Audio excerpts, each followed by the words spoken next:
ಯಪ್ಪ ಯಾರು ಓಡಿಸ್ತಾರೆ ಗಾಡಿನ. ಇಷ್ಟೊಂದು ಟ್ರಾಫಿಕ್ ಜಾಮು. ಟೈಮ್ ಬಂದು 4 ಕಾಲಾಗಿದೆ. ಹೋಯ್ತು ನಾನು ಹೆಂಗಪ್ಪ ಹೋಗೋದು ಅಲ್ಲಿವರೆಗೂ. ಇದ್ರಲ್ಲೇ ಹೈಯೆಸ್ಟ್ ಗುಡ್ ಸ್ಪೇಸ್ ಇದೆ. ನಿನ್ನ ಮೌನ ನೋಡಿತಾನೆ ಗಾಳಿ ಹಾಡ ಹಾಡಿತು, ನಿನ್ನ ಮಾತು ಕೇಳಿದೊಡನೆ ಕೋಗಿಲೆ ಕೂಗು ಕಲಿತು. Hi guys, welcome to my Ola ಗಾಡಿನಲ್ಲಿ ಊರವರೆಗೂ ಹೋಗ್ತಾ ಇದ್ವಿ. ಎಷ್ಟು ಕಿಲೋಮೀಟರ್ ಆಯ್ತು ರೀ? ಒಂದು 150 ಕಿಲೋಮೀಟರ್ ರೀಚ್ ಮಾಡ್ಬೋದು. ಟೈಮ್ ಬಂದು 4 ಕಾಲಾಗಿದೆ. ಇವಾಗ ಸ್ಟಾರ್ಟ್ ಮಾಡಿದ್ದೀವಿ ಬ್ಯಾಂಗ್ಳೂರಿಂದ. ನೋಡೋಣ ಎಷ್ಟೊತ್ತಿಗೆ ಹೋಗ್ತೀವಿ, ಎಷ್ಟು ಗಂಟೆಗೆ ರೀಚ್ ಆಗ್ತೀವಿ ಅಂತ. ಅಲ್ಲಿ ಏನಕ್ಕೆ ಇವತ್ತು ಇಷ್ಟೊಂದು ಟ್ರಾಫಿಕ್ ಜಾಮು? ಯಾವಾಗಲೂ ಇಷ್ಟು ದೂರ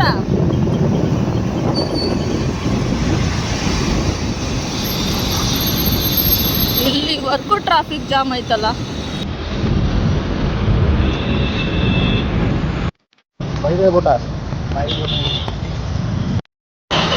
ಎಲೆಕ್ಟ್ರಿಕ್ ವೆಹಿಕಲ್ ಅಲ್ಲಿ ಗಾಡಿ ಸ್ಟಾರ್ಟ್ ಮಾಡಿದ್ಮೇಲೆ ಭಯ, ಎಲ್ಲಿ ಚಾರ್ಜ್ ಖಾಲಿ ಆಗುತ್ತೆ ಅಂತ. ಮತ್ತೆ ಗಾಡಿನಲ್ಲಿ ಮುಂಚೆ ಇದ್ದಿದ್ದ ಮೈಲೇಜ್ ಇವಾಗ ಬರ್ತಾ ಇಲ್ಲ. ಅವ್ರು ಸ್ಟಾರ್ಟಿಂಗ್ ನಾವು ಗಾಡಿ ತಗೊಬೇಕಿದ್ರೆ ಹೇಳಿದ ಮೈಲೇಜ್ ಇವಾಗ ಬರ್ತಾ ಇಲ್ಲ. ಅವಾಗ ಸ್ಟಾರ್ಟಿಂಗು 150 ಒಂದು ಚಾರ್ಜ್ಗೆ 150 ಕಿಲೋಮೀಟರ್ಸ್ ಬರುತ್ತೆ ಅಂತ ಹೇಳಿದ್ರಲ್ಲ ರೀ. 195 ಬರುತ್ತೆ ಅಂತ ಹೇಳಿದ್ರ. ಇವಾಗ ಎಷ್ಟು ಬರ್ತೈತೆ? ಇನ್ನೊಂದು ಡಿಸ್ಅಡ್ವಾಂಟೇಜ್ ಏನು ಅಂತ ಅಂದ್ರೆ, ಗಾಡಿ ದೂರಕ್ಕೆ ಲಾಂಗ್ ತಗೊಂಡೋಗ್ತಾಗ ಎಕೋ ಮೂಡಲ್ಲೇ ಹೋಗ್ಬೇಕು. ಎಕೋ ಮೂಡಲ್ಲೇ ನಿಧಾನ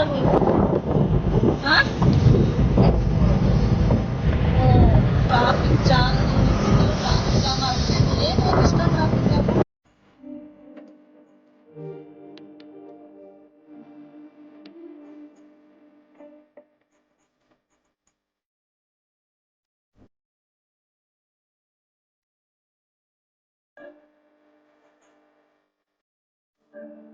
ಇರೋದು 150 ಕಿಲೋಮೀಟರ್ಸ್ ನಮ್ಮೂರಿರೋದು. ಹಾಸನ ಹತ್ರ ಚನ್ನರಾಯಪಟ್ಟಣ.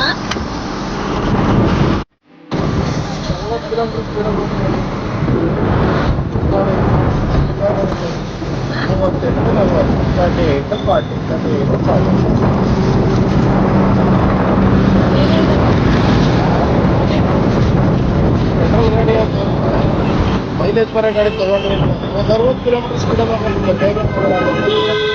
ಆಗುತ್ತೆ ರೀ ಊರಿಗೋಗೋ ವರ್ಷದಲ್ಲಿ. ಆಗ್ಬೋದು. ಒಂದು 9 ಗಂಟೆ ಆಗುತ್ತೆ. 9 ಗಂಟೆ ಆಗುತ್ತಾ? 9 ಗಂಟೆ ಆಗುತ್ತೆ. 9 ಗಂಟೆ ಆಗುತ್ತೆ. ನನಗಾಗಲೇ ಬ್ಯಾಕ್ ಪೇನ್ ಸ್ಟಾರ್ಟ್ ಆಯಿತು. ಇನ್ನು 9 ಗಂಟೆವರೆಗೂ ಹೆಂಗೆ ಕೂತ್ಕೊಳ್ಳೋದು ಗೊತ್ತಿಲ್ಲ. ಅದು ನಿಧಾನಕ್ಕೆ ಬೇರೆ ಹೋಗ್ಬೇಕು ಎಕೋ ಮೂಡಲ್ಲಿ. ಅದೇ ಒಂದು ಪ್ರಾಬ್ಲಮ್, ದೊಡ್ಡ ಪ್ರಾಬ್ಲಮ್ ಅದೇ.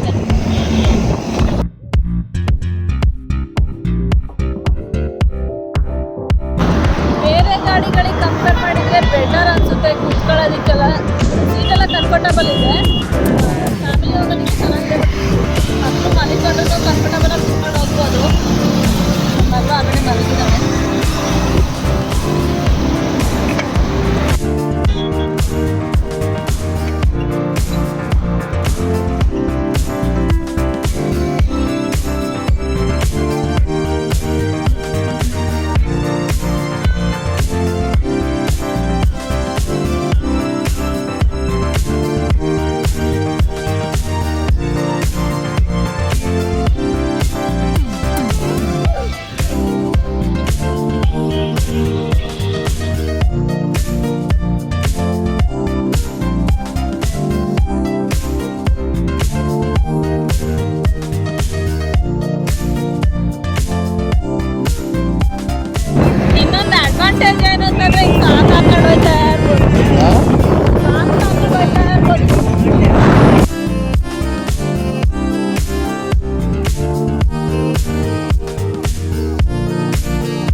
ಕಂಫರ್ಟಬಲ್ ಅನ್ಸುತ್ತಾ, ಖುಷಿ ಅನ್ಸುತ್ತಾ, ಅಥವಾ ಯಪ್ಪ ಯಾರು ಓಡಿಸ್ತಾರೆ ಗಾಡಿನ ಇದನ್ನ ಅಂತ ಅನ್ಸುತ್ತಾ, ಏನ್ ಅನ್ಸುತ್ತೆ?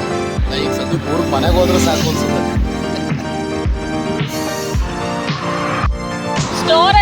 ಚೆನ್ನಾಗಿದೆ ಅಲ್ವಾ?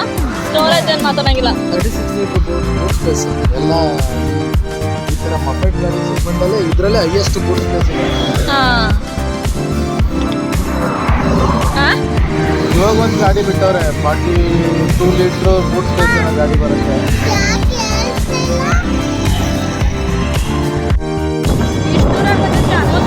ನಾವು ರೀಚ್ ಆಗ್ತೀವಿ ಅಂತ ಅನ್ಕೊಂಡಿದ್ದ ಸೋಲೂರು.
ತುಂಬ ದೂರ ಬೈಕಲ್ಲಿ ಟ್ರಾವೆಲ್ ಮಾಡಾದ್ಮೇಲೆ ಸ್ವಲ್ಪ ಹೊತ್ತು ಗಾಡಿಗೂ ರೆಸ್ಟ್ ಕೊಡೋಣ, ನಾವು ಸ್ವಲ್ಪ ರೆಸ್ಟ್ ಮಾಡೋಣ ಅಂತ ಅಂದ್ಬಿಟ್ಟು ಗಾಡಿಯಲ್ಲಿ ಪಾರ್ಕ್ ಮಾಡಿಬಿಟ್ಟು ಸ್ವಲ್ಪ ಹೊತ್ತು ಕಾಫಿ ಕುಡಿಯೋಣ ಅಂತ ಅಂದ್ಬಿಟ್ಟು ಬಂದ್ವಿ. ಚಳಿ ಬೇರೆ ಸಿಕ್ಕಾಪಟ್ಟೆ ಚಳಿ ಇತ್ತು ಅಂತ ಅಂದ್ಬಿಟ್ಟು ಕಾಫಿ ಕುಡಿಯೋಣ ಅಂತ ಬಂದ್ವಿ.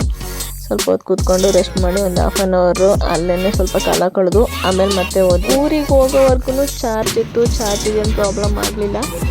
ಹೋದ್ವಿ ಲಾಸ್ಟ್ವರೆಗೂ ಹೋದ್ವಿ. ಲಾಸ್ಟ್ ಇನ್ನೇನು ಮನೆ ಹತ್ರ ಹೋಗಬೇಕು ಅವಾಗ ಗಾಡಿ ಆಫ್ ಆಯಿತು. ಒಂದು 50 ಮೀಟರ್ಸ್ ಏನೋ ಅಷ್ಟೇ ಇದ್ದಿದ್ದು, ಅಷ್ಟರಲ್ಲಿ ಗಾಡಿ ಆಫ್ ಆಯಿತು. ಮತ್ತೆ ನಾನು ಕೆಳಗಡೆ ಇಳಿದ್ಬಿಟ್ಟು ನೀನು ಇಷ್ಟೇ ದೂರ ಅಲ್ವಾ ತೊಳ್ಕೊಂಡು ಹೋಗೋಣ ಅಂತ ಅಂದ್ಬಿಟ್ಟು ನಾನು ಕೆಳಗಡೆ ಇಳಿದೆ. ನಾನು ಇಳಿದ ತಕ್ಷಣ ಗಾಡಿ ಸ್ಟಾರ್ಟ್ ಆಯಿತು. ಹಸ್ಬೆಂಡ್ ಬೈಕಲ್ಲಿ ಹೋದ್ರೆ ಇನ್ನು ವಾಕಬಲ್ ಡಿಸ್ಟೆನ್ಸ್ ಇತ್ತಲ್ಲ ಅಂತ ಅಂದ್ಬಿಟ್ಟು ನಾವು ವಾಕ್ ಮಾಡ್ಕೊಂಡೇ ಹೋದ್ವಿ, ಅವ್ರು ಬೈಕಲ್ಲಿ ಹೋದ್ರು. ಸೊ ಸೇಫಾಗಿ ಹೋಗಿ ಮನೆಗೆ ತಲುಪಿದ್ವಿ. ಚೆನ್ನಾಗಿತ್ತು ರೈಡಿಂಗ್. ಸ್ವಲ್ಪ ಬ್ಯಾಕ್ ಪೇನ್ ಆಯಿತು ಅನ್ನೋದ್ಬಿಟ್ರೆ ಆರಾಮಾಗಿ ಕಂಫರ್ಟಬಲ್. ಇನ್ನೊಂದೇನಪ್ಪ ಅಂತಂದರೆ ಮಧ್ಯೆ ಚಾರ್ಜಿಂಗ್ ಸ್ಟೇಷನ್ ಇದ್ರೆ ಆರಾಮ್ಸೆ ಬರ್ಬೋದು, ಏನೋ ಭಯನೇ ಇರಲ್ಲ.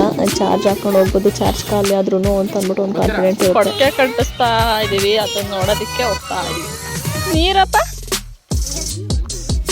ಟ್ಯಾಂಕಿಲಿ ಇಟ್ಕೊಳ್ಳೋದ?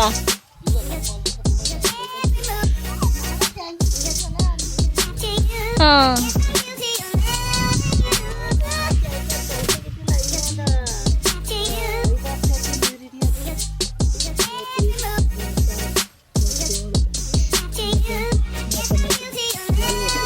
ಆಸೆಗಳಿಗಾಗಿ ಬದುಕಬೇಡ, ಆದರ್ಶಕ್ಕಾಗಿ ಬದುಕು.